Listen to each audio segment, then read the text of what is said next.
Olá, boa tarde, tudo bem? Bem-vindo a mais uma célula virtual. Prazer estar com você. Gostaria que orássemos neste momento. Senhor, muito obrigado pela oportunidade de estarmos juntos virtualmente. Venha abençoar-nos, abrindo nossos corações e mentes para a Tua Palavra, para que possamos compreender e para que possamos colocar em prática em nossas vidas. Em nome de Jesus. Amém. Amém.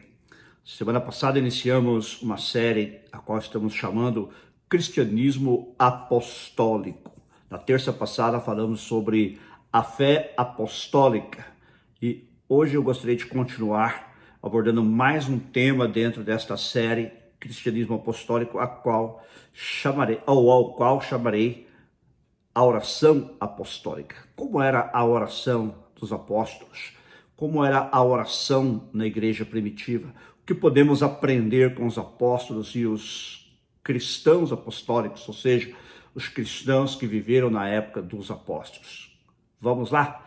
Pegue sua Bíblia, abra no livro de Atos e vamos mergulhar na palavra de Deus. Em primeiro lugar, a oração apostólica era algo constante e era fervorosa.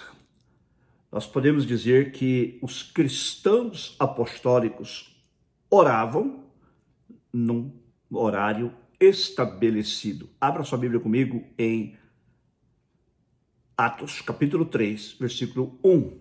Vamos ver o que diz a palavra de Deus.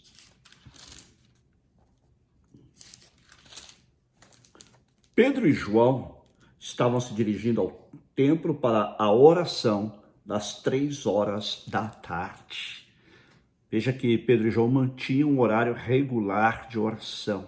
Eles estavam se dirigindo ao templo para a oração das 3 horas da tarde. Esta era uma oração que já existia ali no templo, mas Pedro e João tiram partido dessa oportunidade para orar a Deus. Você tem um tempo estabelecido de oração diariamente? Você ora a Deus? Eu não estou me referindo àquela oração que às vezes nós fazemos quando acordamos. Obrigado, Senhor, pela noite passada. Obrigado, Senhor, pelo novo dia. Obrigado pelo alimento. Abençoa-nos, abençoa o nosso dia, nosso trabalho. E fazemos oração assim, formal, corrida. É claro que essa oração também tem seu lugar, mas estou me referindo a um tempo de oração, um tempo a sós com Deus. Um tempo em que eu me encontro pessoalmente com Deus e eu oro a Deus, apresento a Ele a minha gratidão e apresento a Ele a minha petição, em que eu abro meu coração com Deus. Nós precisamos ter um tempo a sós com Deus. Tanto precisamos de um tempo pessoal de oração com Deus, como também um tempo de oração na igreja. Infelizmente, sabemos que muitas igrejas já nem têm mais a chamada reunião de oração. Me lembro que muitos anos atrás eu li um artigo chamado A Morte da Reunião de Oração, alguma coisa assim. Falava sobre o fato de que a reunião de oração tinha morrido, desaparecido em muitas igrejas. E hoje, mais do que nunca, isso é uma grande verdade. Há muitas igrejas que já não têm mais reunião de oração. E aquelas que ainda têm, normalmente estas reuniões não são concorridas, com raras exceções. Por quê? Porque nós, os crentes, desaprendemos a orar. Fato é este, nós desaprendemos a orar. Já não damos tanta importância à oração. Em segundo lugar, os crentes apostólicos oravam, crendo em muita oração. Vá comigo no capítulo 6, versículo 4.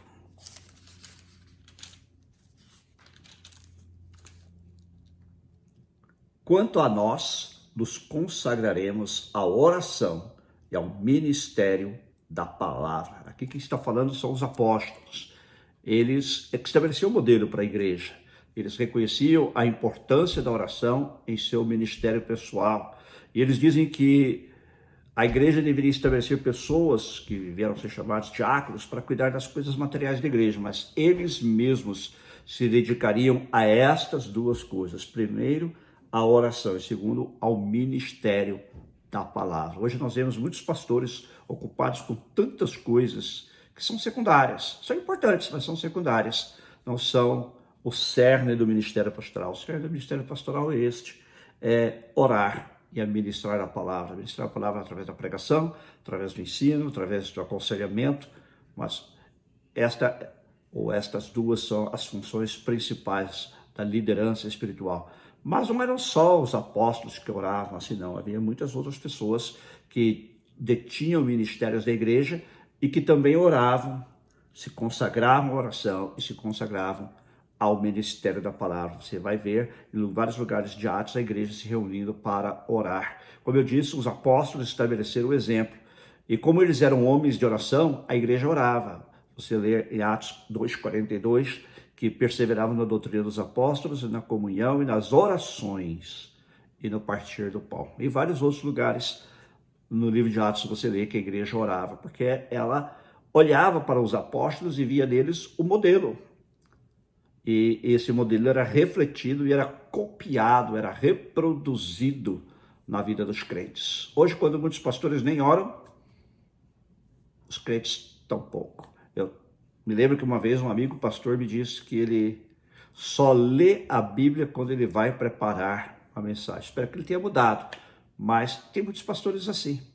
Eles só leem a Bíblia quando eles vão preparar uma mensagem, um estudo bíblico para entregar à congregação. Há outros também que só oram quando têm a responsabilidade de pregar a palavra, de ensinar a palavra. Este, porém, não era o modelo da igreja primitiva. Este não foi o legado que nos deixaram os apóstolos. Eles oravam, eles acreditavam em muita oração. Por isso eles dizem, nós nos consagraremos, nós nos dedicaremos à oração. Ou seja, nós vamos orar bastante, nós vamos orar muito. Existe um ditado que diz, muita oração, muito poder, pouca oração, pouco poder, nenhuma oração, nenhum poder. Eu não sei se muita oração traz muito poder e pouca oração traz pouco poder, mas uma coisa eu sei, nenhuma oração não traz poder nenhum. Mas, seja como for, aparentemente aqui eles entendiam que sim, precisavam orar. E nós vemos o poder de Deus se manifestando na igreja primitiva, e certamente em parte isso era porque eles oravam. É claro que havia a atuação soberana do Espírito Santo, mas também havia a resposta às orações dos crentes e a oração dos apóstolos. Então nós vemos que os crentes apostólicos oravam. Em terceiro lugar, eles oravam com grande simplicidade. A oração deles era simples. Veja no capítulo 4, versículo 24. Voltemos um pouquinho aí. Aqui diz assim, ouvindo isto, ou seja, que Pedro e João tinham sido soltos, né? E tudo que os anciãos lhe tinham falado, proibidos, inclusive, de pregar no nome de Jesus. Ouvindo isto, unânimes levantaram a voz a Deus e disseram, Tu, soberano Senhor, fizeste o céu, a terra, o mar, tudo que neles há. E eles continuam orando, não é? Contando praticamente a oração, a história do que havia acontecido com relação a Jesus, sua condenação, sua crucificação, e pedindo a Deus que ouça as suas orações e conceda aos seus servos que anuncie a palavra de Deus com toda a ousadia, enquanto Deus também faz milagres. A gente vai voltar a isso daqui a pouco. Mas veja então que eles oravam. A oração deles era simples, era uma oração direta. Não era uma oração rebuscada, eles não estavam preocupados em eloquência, eles não estavam preocupados com falar bonito. A questão era orar, apresentar suas petições, suas situações, suas circunstâncias a Deus em oração. Não é tanto o que você diz, mas é como você diz que importa para Deus. Às vezes você nem consegue orar, expressar tanto em palavras, você mais geme do que ora propriamente. Mas Deus ouve o coração angustiado, Deus ouve o coração sincero, aquele coração que está quebrantado da presença dele, que se derrama na presença dele, buscando a sua face. Que nós possamos orar como os crentes da igreja primitiva, orar com simplicidade e orar com objetividade, orar indo diretamente ao ponto, orar pelas nossas necessidades, orar pelas necessidades das pessoas que amamos, orar pelas necessidades daquelas pessoas que pedem as nossas orações, orar pelas necessidades da igreja, orar pelo país e pelas autoridades. Enfim, orar objetivamente, orar de fato ao Senhor. Em quarto lugar, eles oravam esperando uma resposta. Veja em Atos, capítulo 4, ainda versículos 29 a 31. Olha como era o conteúdo da oração deles. Eu disse que voltaria e aqui estamos então. Eles falam do que está acontecendo, do que havia acontecido recentemente com relação à morte, crucificação e também a ressurreição de Jesus, e o fato de eles estarem pregando o evangelho, estarem sendo ameaçados, perseguidos por causa da pregação do evangelho. Então agora eles oram. Agora, Senhor, olha para as ameaças deles e concede aos teus servos que anunciam a tua palavra com toda a ousadia, enquanto estendes a tua mão para fazer curas, sinais e prodígios por meio do nome do teu santo servo Jesus. Tendo eles orado, tremeu o lugar onde estavam reunidos. Todos ficaram cheios do Espírito Santo e com ousadia anunciavam a palavra de Deus. Eles oravam esperando resposta. Você quando ora, você espera a resposta? Eu de vez em quando conto a história em nossa igreja, uma mulher que orou e quando a resposta não veio exatamente como ela imaginava que seria, como ela gostaria que fosse, ela disse que sabia que não adiantava nada orar. Se não adiantava orar, então era melhor nem ter orado. Se você não crê no poder da oração, se você não crê no Deus que responde às orações, de que adianta orar? Apenas para cumprir uma formalidade religiosa? Não. O nosso desafio, pelo que aprendemos aqui na palavra de Deus, é orar esperando a resposta. A resposta de Deus, já tenho falado muitas vezes aqui, pode ser sim, exatamente do jeito que eu pedi a Deus, pode ser não. Deus vai dizer não por motivos soberanos dele, porque ele sabe que é melhor para mim. Pode ser espere, porque Deus sabe que aquele pedido é bom, mas não é o tempo certo.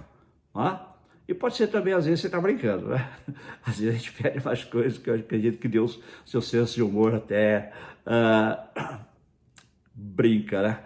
Mas, enfim, nós quando oramos devemos orar esperando uma resposta.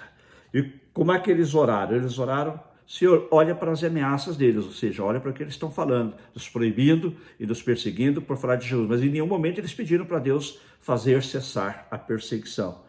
E concede aos teus servos que anunciam a tua palavra com toda a ousadia. Este é o pedido especificamente, dá-nos ousadia para anunciar a tua palavra. Você tem orado a Deus para te dar ousadia, para você anunciar a palavra de Deus, para você falar de Jesus às pessoas ao seu redor?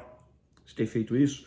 Enquanto estendes a tua mão para fazer curas, sinais e prodígios por meio do nome do teu santo servo Jesus. Isso eu e você não podemos fazer, mas Deus pode.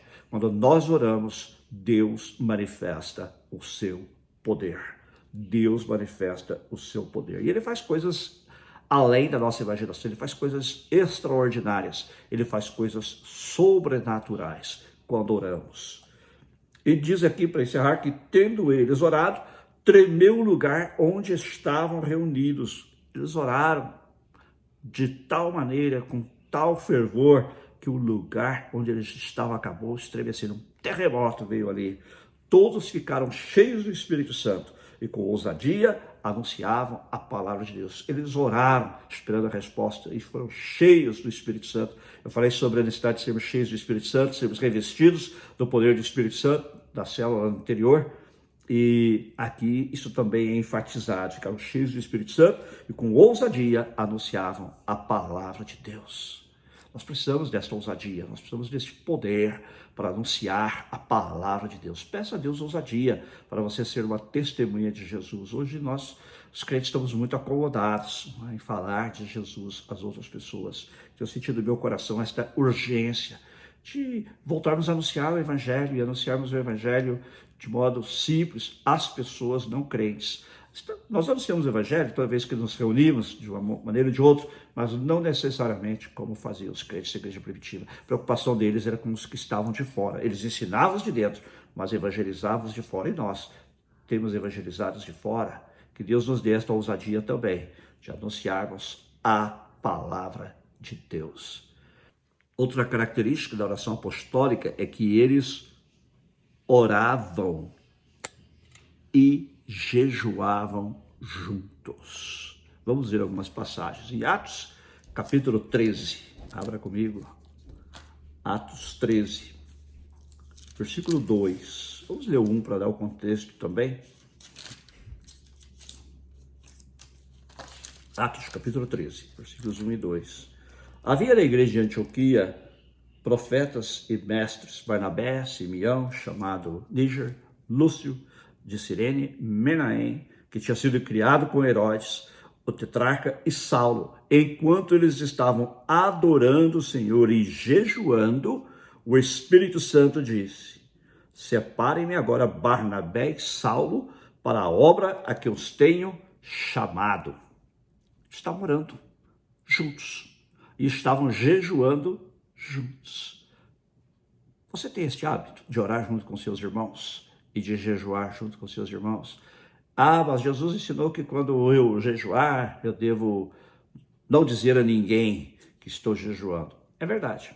Ele falou isso mesmo. Aquele está servindo a oração pessoal, individual. Há momentos em que eu e você precisamos jejuar, sentimos a necessidade de jejuar por alguma causa específica. Mas a Bíblia também fala de jejum comunitário, de jejum congregacional, em que toda a igreja se reúne para jejuar. Isso, tanto era verdade no Antigo Testamento, quando Deus mesmo muitas vezes mandava convocar o jejum, e também no Novo Testamento, quando a igreja convocava o jejum e os irmãos oravam e jejuavam juntos.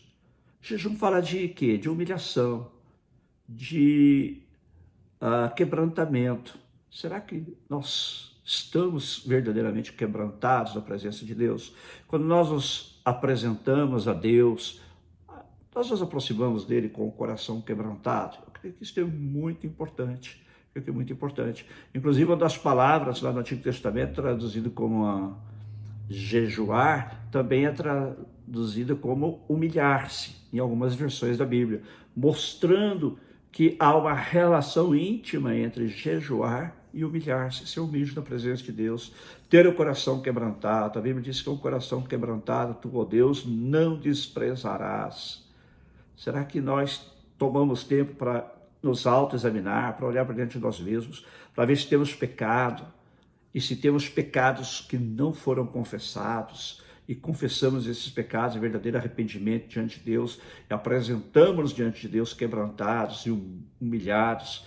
A palavra de Deus diz: se o meu povo que se chama pelo meu nome se humilhar, essa é a primeira condição para você ser ouvido por Deus, é se humilhar. E depois ele diz, e orar, mas primeiro é preciso que eu ore com o coração humilde, para que Deus ouça a minha oração.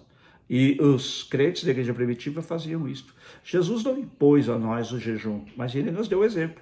Ele jejuava.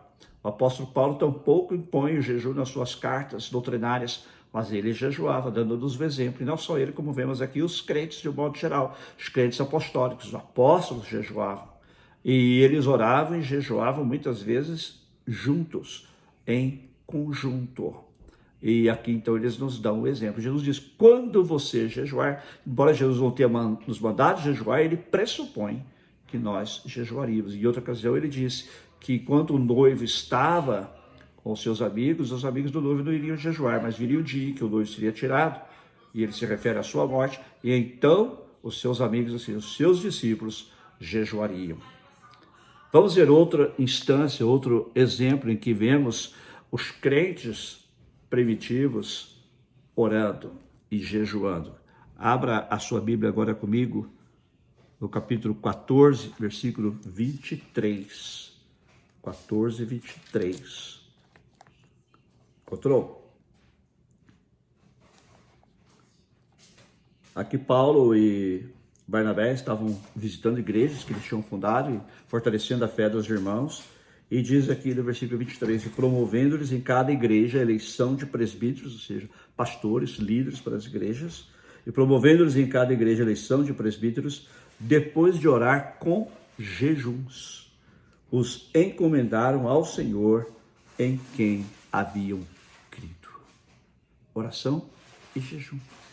Eles com certeza oraram antes de estabelecer a eleição desses presbíteros, mas depois de orar e jejuar, eles encomendaram ao Senhor em quem haviam crido. Paulo e Barnabé iam continuar a viagem missionária, mas eles entregam aqueles presbíteros, aqueles novos líderes nas mãos do Senhor, para que o Senhor lhes dê graça, os revistam com o poder do Espírito Santo para que eles possam liderar as novas igrejas.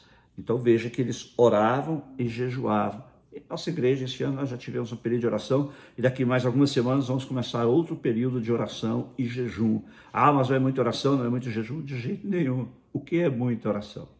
O que é muito jejum? Devemos orar em todo o tempo. A Bíblia diz orar sem cessar. Ah, mas isso também se refere ao orar no carro, orar no trabalho. Sim, sem dúvida. Mas se refere também a orarmos de maneira congregacional, de forma mais formal, se assim posso dizer. Mais vezes também, juntos também. Amém? E há outros exemplos na Bíblia que encontramos de os crentes apostólicos, os cristãos apostólicos orando e jejuando juntos. Outro aspecto da oração apostólica é que eles oravam e recebiam revelações. Vamos ver Atos capítulo 7, versículos 55 e 56. Atos 7, 55 e 56. Assim diz a palavra de Deus. Mas Estevão, cheio do Espírito Santo, fitou os olhos nos céus e viu a glória de Deus e Jesus que estava à direita de Deus. Então disse: eis que vejo os céus abertos e o Filho do Homem em pé à direita de Deus. Vamos ver mais um exemplo, depois comentaremos. Atos 10, versículos 9 a 11. No dia seguinte, enquanto eles viajavam e já estavam perto da cidade de Jope, Pedro subiu ao terraço por volta do meio-dia a fim de orar. Estando com fome, quis comer, mas enquanto lhe preparavam a comida, sobreveio-lhe um êxtase. É o que muitos chamam arrebatamento, um arrebatamento espiritual. Viu o céu aberto, um objeto como se fosse um grande lençol que descia do céu e era baixado à terra pelas quatro pontas. Vamos ver mais um exemplo em Atos 23, 17. Atos 23, 17.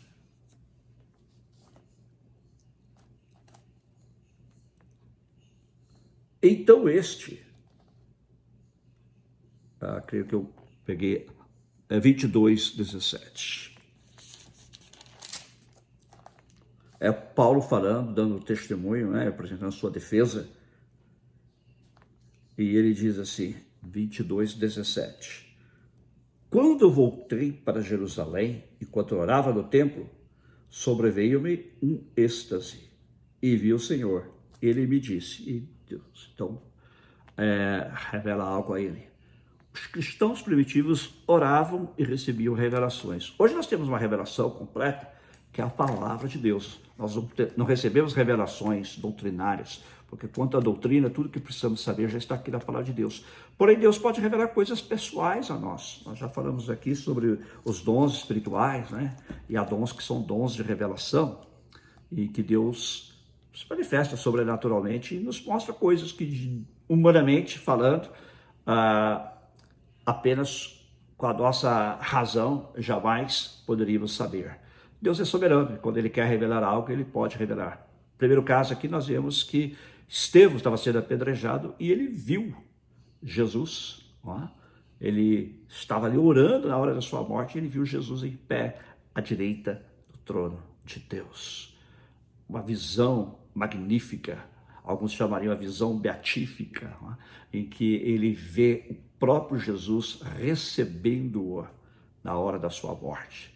Depois nós vemos este outro caso, em que Pedro está lá no terraço de uma casa, se preparando para pregar o evangelho, um pouco antes, é melhor, dele pregar o evangelho, da casa de Cornélio. Enquanto ele está ali orando, ele adormece e ele tem uma visão, ele foi tomado em êxtase, um arrebatamento. Então, Deus mostrou a ele aquele lençol descendo do céu com vários animais. Se você for lá no texto, você vai ver que ali Deus estava falando da evangelização aos gentios, que, como disse na semana passada, eram considerados impuros, imundos pelos judeus. Então, Deus está falando, vá lá e evangelize os gentios. Deus também pode trazer revelações específicas para nós, mostrar-nos situações que de outra maneira nós não teríamos como saber, ou guiar-nos em circunstâncias que nós não sabemos o que fazer. Deus pode revelar a nós. E também no caso de Paulo, em que ele disse que ele estava orando no templo e lhe sobreveio o êxtase, ele foi arrebatado e ele disse que ele viu o Senhor e o Senhor falou com ele. Nós também podemos ter experiências sobrenaturais com Deus em que ele fala conosco, através de visões, através de sonhos, da maneira que ele quiser, porque ele é soberano, eu não posso colocar Deus numa caixinha e dizer Deus só fala assim ou Deus só fala assado. Não, Deus fala. Agora é claro que toda vez que uma pessoa recebe uma revelação ou um tipo de manifestação sobrenatural, deve compará-la com a Bíblia, o que é que a Bíblia diz sobre este assunto. Porque se o conteúdo daquela revelação for contrário à palavra de Deus, então ela não pode ter vindo do Espírito Santo. Mas se ela é algo que é confirmado pela palavra ou não vai contra a palavra, então é uma revelação de Deus. Deus tem poder de se revelar a nós. E finalmente, eles oravam antes de se despedirem, antes de se separarem uns dos outros. Depois que Barnabé e Saulo, depois se tornou o apóstolo Paulo, receberam aquele chamado do Espírito Santo, lá em Atos capítulo 13, que nós já vimos, diz o versículo 3 o seguinte: então, jejuando e orando, impondo as mãos sobre eles, os despediram. Saulo e Barnabé foram chamados para a obra, a que o Espírito Santo tinha chamado, a obra missionária, e eles não foram simplesmente despedidos, vão, paz, Deus abençoe, não. A igreja jejuou e orou por eles. Mais uma vez, aqui a importância também do jejum, que já mencionamos, e a igreja orou por eles, impondo as mãos sobre eles, como que ordenando-os para aquela missão específica, e assim os despediram. Ou seja, ao se separarem, ao se despedirem desses dois missionários, eles o fizeram com oração. Mas veja mais um exemplo lá em Atos capítulo 20, versículo 36. Atos 20, 36. Se você o tem.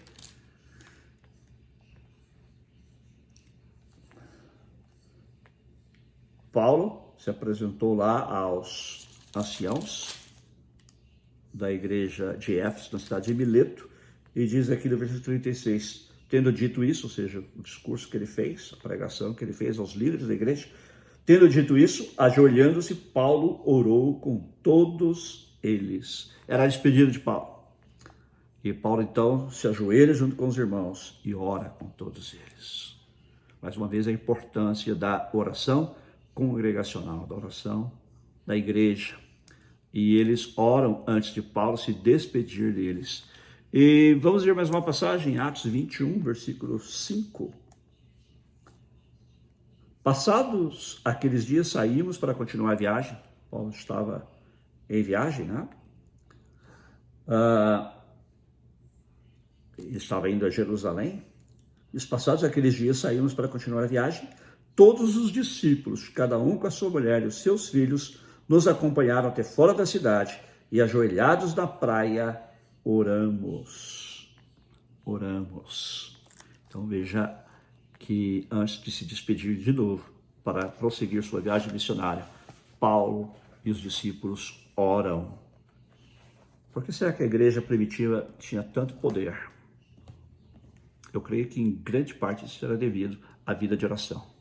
A vida de oração da igreja, conforme nós vimos, a igreja orava, eles oravam juntos, mas também a vida de oração pessoal dos líderes, no caso os apóstolos, que eram os pastores das igrejas, e também dos membros da igreja. Não só os pastores, mas todos eles oravam. Então temos aqui 7 características da oração apostólica, que nós também possamos tornar a nossa vida de oração parecida com a vida de oração dos apóstolos e dos crentes apostólicos, que a nossa vida de oração também possa conter estas 7 características, estes 7 elementos. E eu tenho certeza que se o fizermos, haverá maior manifestação do poder de Deus em nossas vidas e em nossas igrejas. Amém? Gostaria de orar com você agora e gostaria de orar por nós, porque todos nós carecemos de oração, não é verdade? Todos nós carecemos de oração. Você está pronto para orar? Se você puder, se você estiver dirigindo, claro que não, mas se você puder, feche seus olhos, concentre-se por um momento enquanto oramos juntos. Enquanto eu oro também para que Deus nos ajude a desenvolver cada uma dessas características. Senhor, nós te agradecemos porque Tu és um Deus bom. E nós vemos aqui, Senhor, na igreja apostólica, a oração apostólica, como era a oração na igreja primitiva. Que nós possamos nos espelhar na vida de oração destes irmãos. Que como eles nós possamos ter um tempo definido de oração a Ti, todos os dias, tanto individualmente como também congregacionalmente, como igreja. Senhor, que nós possamos orar crendo em muita oração. Esses irmãos, eles não apenas oravam pelo alimento, pela refeição, ou coisas rápidas, mas eles dedicavam tempo à oração. Nós nos consagraremos à oração, disseram eles. Eles gastavam tempo em oração. Que nós, especialmente os líderes, possamos gastar tempo em oração, mas que todos os membros do corpo de Cristo possam também gastar tempo em oração. Senhor, que possamos orar com simplicidade, uma oração direta, sem palavras eloquentes, sem enrolação, sem embromação, possamos ir direto ao ponto, te adorar através da oração, te louvar através da oração e te suplicar através da oração. Que as nossas orações possam ser simples e diretas ao ponto. Senhor, que nós também possamos orar como os crentes apostólicos oravam, esperando uma resposta. Quantas vezes a gente ora sem verdadeiramente esperar uma resposta, ou duvidando que virá uma resposta, ou nem nos preocupando se haverá uma resposta. Ajuda-nos a orar como os crentes apostólicos que oravam esperando uma resposta. O Senhor nos prometeu que quando oramos, o Senhor nos atende, que nós possamos fazer como esses crentes. Senhor, eles oravam também e jejuavam juntos, que nós possamos restaurar a disciplina do jejum em nossa vida espiritual, tanto individualmente como também coletivamente, que as igrejas possam convocar o povo de Deus para a oração e o jejum, que nós possamos fazer isto, Senhor, gastar tempo em oração, mas também nos quebrantar e nos humilhar na Tua presença através do jejum e da consagração das nossas vidas. E, Senhor, que nós possamos orar e receber revelações como eles. Muitas vezes nós não temos certeza da Tua direção, não conseguimos ouvir a Tua voz falando conosco, porque nós não oramos e também não dedicamos tempo a ouvir a Tua voz, que como eles nós possamos também, Senhor, estar abertos para ouvir a Tua voz. E se o Senhor quer nos dar revelações, que o Senhor faça. Tu és magnânimo, Tu és misericordioso e Tu és também soberano. E se a Tua vontade, mostra-nos aquilo que devemos fazer, fala conosco de um modo extraordinário e sobrenatural, Senhor, como falaste com os irmãos da igreja apostólica. Também, Senhor, eles oravam antes de se despedir. Em outras palavras, eles oravam em todo o tempo. Que nós também possamos ser homens e mulheres que oram em todo o tempo, tanto individualmente como também como igreja. E, Senhor, que os resultados da oração possam ser percebidos nas nossas vidas pessoais, nos nossos ministérios e também na Tua igreja e no mundo, Senhor. É a nossa oração, em nome de Jesus. Amém. Amém. Deus te abençoe ricamente. E se você não recebeu a Jesus Cristo como seu Senhor e Salvador, eu gostaria de orar com você agora. Entregue sua vida a Jesus. Diga assim, de maneira bem simples: Senhor Jesus, eu reconheço que sou pecador e que Tu, Jesus, morreste pelos meus pecados, para me perdoar e para me salvar. Me perdoa, Senhor, todos os meus pecados. Me purifica com Teu sangue. Eu Te recebo agora como meu Senhor e Salvador. E me ajuda, Senhor, a Te servir todos os dias e a desenvolver também uma vida de oração e comunhão contigo. Em Teu nome, amém Amém. Por favor, compartilhe esta célula com seus amigos através das suas redes sociais. Quinta-feira estaremos de volta com estudo bíblico virtual, 7h30, horário de Los Angeles, 11h30 da noite, horário de Brasília, e domingo às 4 horas da tarde, horário de Los Angeles, e 8 horas da noite, horário de Brasília, o nosso culto de adoração, nosso culto de celebração. Vamos celebrar Deus juntos. Deus te abençoe grandemente. Na sua casa, será que você pode engrandecer e exaltar o nome do nosso Deus? Aquele que é fiel, aquele que tem sido